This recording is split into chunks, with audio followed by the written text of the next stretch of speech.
Middle school science teachers, you'll be so excited about today's sponsor, Explore Labs. It encourages kids to solve through science. Stay tuned at the end of the show to learn how their free fire forensics lab can excite your kids about learning while aligning with next generation science standards. Masterful Math, Randomizing Math Assessment, episode 228. The 10-Minute Teacher Podcast with Vicki Davis. Every weekday, you'll learn powerful, practical ways to be a more remarkable teacher today. Today, we're talking to Dr. Sean Nank. He is a Presidential Award winner for math and science teaching, but he's really quite unique in that he teaches for 2 universities and he also teaches high school math. Now, Sean, you're currently working with iPads and some online formative assessments for STEM classrooms. What kind of research are you doing right now? About 7 years ago, 3 colleagues and myself, we wrote a grant proposal for a $250,000 grant to implement iPads in math and science classrooms. Honestly, when we started it, we didn't know what to expect. We didn't know what was going to work, what wasn't going to work. So we started doing research. In the past 7 years, I found that the single biggest factor for student success with the iPads is being able to use online formative assessments, more so than any apps or anything else. What kind of formative assessments are you doing on the iPad? We decided to code assessments ourselves, which quite honestly, the first time I coded the first test, it took a little bit of time. And I thought to myself, I'm never spending this time making an assessment again. But then seeing the students' results after the first test, I thought there's no way I can't do this. So what we do is we use randomization. We used Moodle as a learning management system, and we created assessment items. So what happens is the students can take tests as many times as it takes for them to achieve and show mastery. And I was quite surprised at the results. I had a ton of students coming in every single day after taking a test. If they weren't successful, getting help from me, getting tutoring, and trying to take the test again and again. So formative, typically you don't, give a grade. It's while you're forming knowledge, right? Right. Some people think that formative assessments cannot happen if you give any type of grade at all.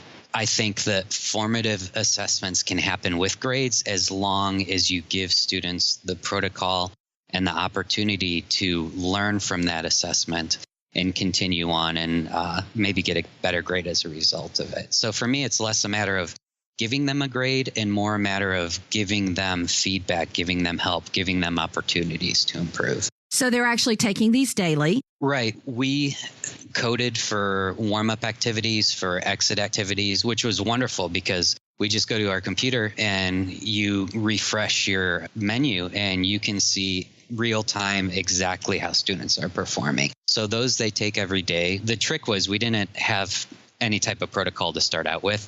We just let students retake assessments, and that didn't work because they would keep retaking it and keep getting the same grade. So we started doing things like telling them that they needed to have all of their work completed. They needed to come in for different teachers make different decisions, but usually it's at least 1 or 2 sessions of tutoring so that they can learn from their mistakes so that they can retake it again. So are they getting instant feedback on each question as they answer it, or are you the one giving the feedback after you look at their result?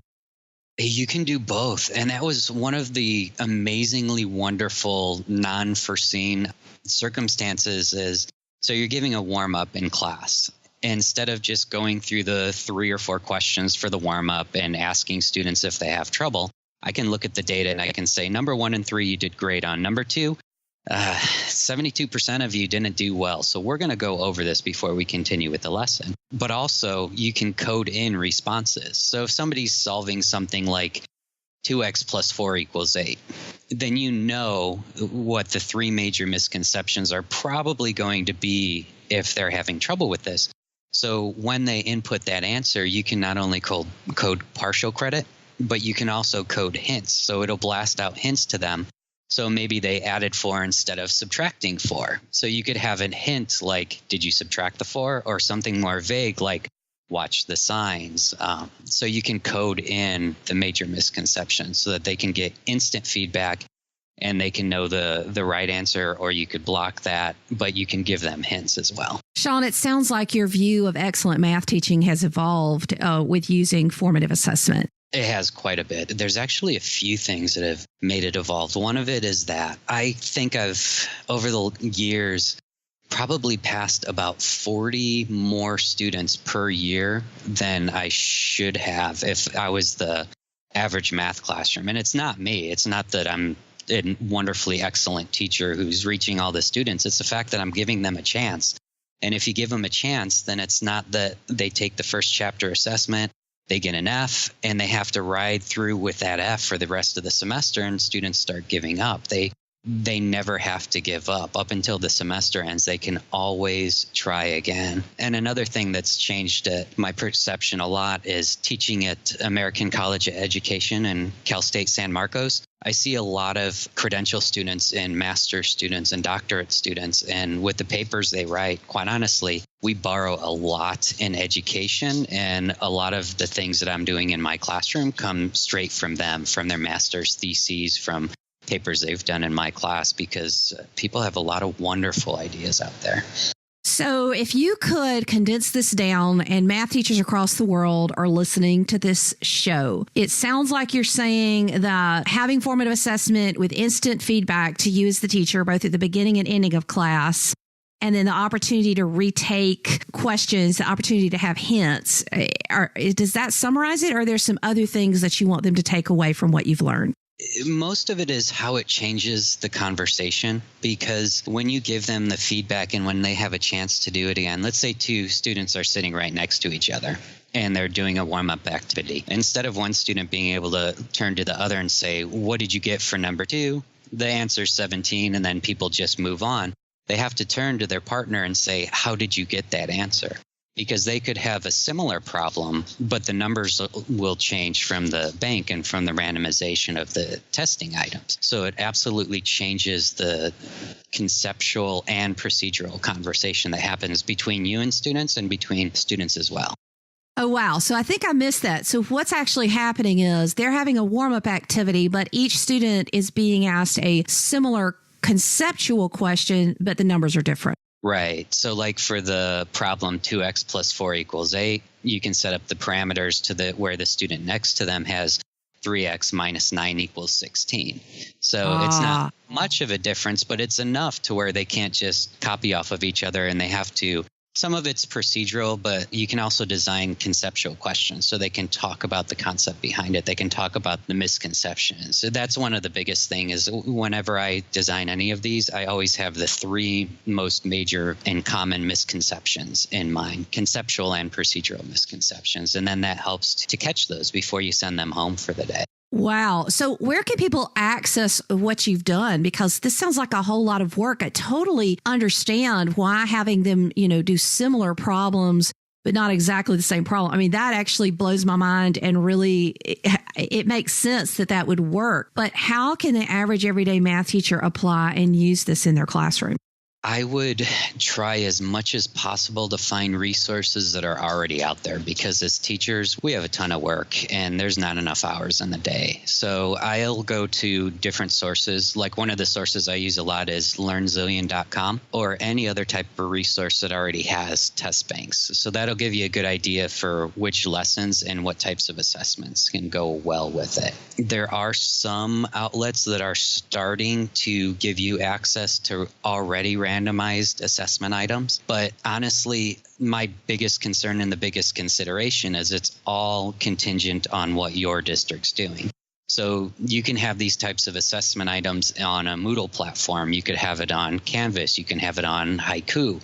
That's what you would need to find out first, is what system is your district using. Otherwise, you would have to spend your own money, which I don't want any teacher to do. And you would have to get a website, and you would have to house it on your own website. So I think the important concept here is we've got a lot to re-listen to and to learn from Sean, is this whole idea of randomized formative math assessment and assessing on concepts. And encouraging students to have that conversation. I know for me, Sean, the light bulb has really gone on, and I'm even wondering how I would apply this into the subjects that I teach, because it really makes a whole lot of sense to test for the concept, to make it so that it becomes more about the process of solving the problem and less about, oh, this is the right numbered answer, right? Right. I think overarchingly, I'm glad you said, because I hope people don't think that this has to be just for math or just for science. You can use this in any subject matter. And I think one of the biggest things is realizing we talk a lot about growth mindset now, but all of that tends to stop. And I was just as guilty as anybody else. That tends to stop when we give assessments. Let's grow as students. Let's have the conversation. Here's your test. This is it. You either pass or you fail, and we're finished with it. And you have to live with that consequence for the rest of the semester. So I think what it really boils down to is giving students multiple opportunities and doing something I call grading for learning, which is letting them retake assessments until they achieve mastery. Because something I talk about in my first book is that something that concerns me, especially with standardized assessments, is we try to boil schools, teachers, students down to one test result. They're just one score, and that determines how good or bad they are. And there's nothing wrong with standardized assessments. It's just the meaning that we're making and the way we're using them concerns me. If I had it my way, one of the major things I would change is always look at the student as a whole and always look at multiple measures of how the student is doing. So assessments are important, but they're by no means the only thing. So we've been listening to Dr. Sean Nank, and we're also going to be going to do a giveaway, a teaching over testing. He has a lot of other resources, so check the show notes. This is a fascinating conversation about excellent math teaching, and this whole idea of randomized formative assessment is definitely one that I'll be investigating more. And I think it's one that all math teachers should be discussing as well as other subjects. So thank you, Sean. Explore Labs has a fantastic way to help students understand fire dynamics, and fire behavior. Check out their free fire forensics kit. Students can read a fire scene and build a claim for the fire's location of origin and cause. Just think about solving a mystery and learning science. Now, this lab is completely free, and it's a ready-to-use resource and meets next-generation science standards. So go to coolcatteacher.com/FireLab. That's coolcatteacher.com/FIRELAB to sign up and get your free fire forensics kit today. What a fun way for middle school science teachers to teach and explore with kids.